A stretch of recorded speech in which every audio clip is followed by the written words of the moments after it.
KGF Indian സിനിമയെ തന്നെ ഒരു ട്രെൻഡ് സെക്ടറായ സിനിമയാണ്. പ്രത്യേകിച്ച് കന്നഡത്തിൽ നിന്ന് ഇത്രയും വലിപ്പമുള്ളൊരു സിനിമ പ്രത്യേകിച്ചും ബാക്കിയുള്ള ഭാഷകളിൽ ഗംഭീര ഹിറ്റാകുമെന്ന് പറഞ്ഞാൽ നിസ്സാര കാര്യമല്ല.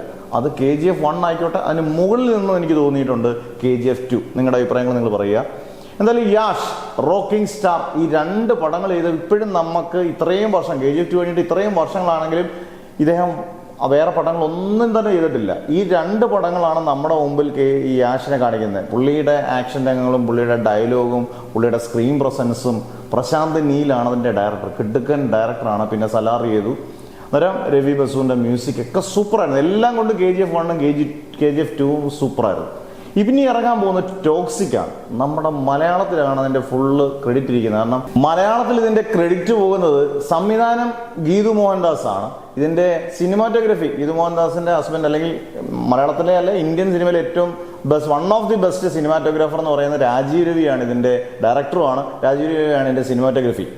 ഇതിന്റെ ടീസറും ബാക്കിയുള്ള കാര്യങ്ങളും എല്ലാം ഭയങ്കര ഹിറ്റാണ്, ഭയങ്കര വൈറലാണ്. ഓഗസ്റ്റ് 26 ഇത് റിലീസ് ചെയ്യുകയാണ്.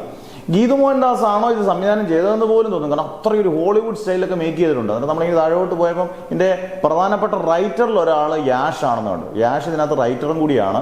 ഒരു പക്ഷേ യാഷോട് ഇടപെടുന്ന ഒരു സിനിമയായിരിക്കും. അങ്ങനെയാണല്ലോ സിനിമയൊക്കെ. യാഷുവിൻ്റെ കൂടെ ഒരു ഇടപെടലും ഒക്കെ ഈ സിനിമയെ കാണുമെന്ന് തോന്നുന്നു. അതിൻ്റെ കാണുമ്പോൾ അതിൻ്റെ കണ്ടന്റും അതിൻ്റെ പ്രസന്റേഷനും കാണുമ്പോൾ നമുക്ക് അങ്ങനെ തോന്നുന്നുണ്ട്. എന്തായാലും പുത്തനായിട്ട് ഇറങ്ങിയ പാട്ട് KGF-നെ ഓർമ്മിപ്പിക്കുന്ന രീതിയിലൊരു ഗംഭീര പാട്ടാണ്. KGF-ന്റെ കൂട്ട് തന്നെ ഏകദേശം ഒരു പാട്ട് കേൾക്കാൻ രസമുണ്ട്. അത് ഏത് ഭാഷ കേൾക്കാനും നിങ്ങൾ കേട്ടു നോക്കുക.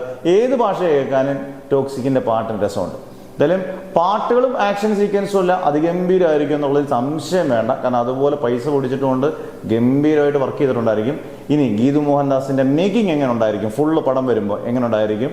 അതുപോലെ തന്നെ കണ്ടന്റ് ഗംഭീരമാണ്. KGF-ന്റെ ഒക്കെ കണ്ടന്റ് ഗംഭീരമായിരുന്നു. അന്നേരം അതിനെക്കാട്ടിയും ഗംഭീര ഒരു കണ്ടന്റ് വന്നാൽ മാത്രമേ ടോക്സിക് അതിഗംഭീരമാകത്തുള്ളൂ. എന്തായാലും യാഷിന്റെ ഒരു ഗംഭീര ചിത്രത്തിനായിട്ട് റോക്കിംഗ് സ്റ്റാർ റോക്ക് ചെയ്യുന്ന ഒരു ഗംഭീര ചിത്രത്തിന് വേണ്ടി നമുക്ക് പ്രതീക്ഷിക്കാം.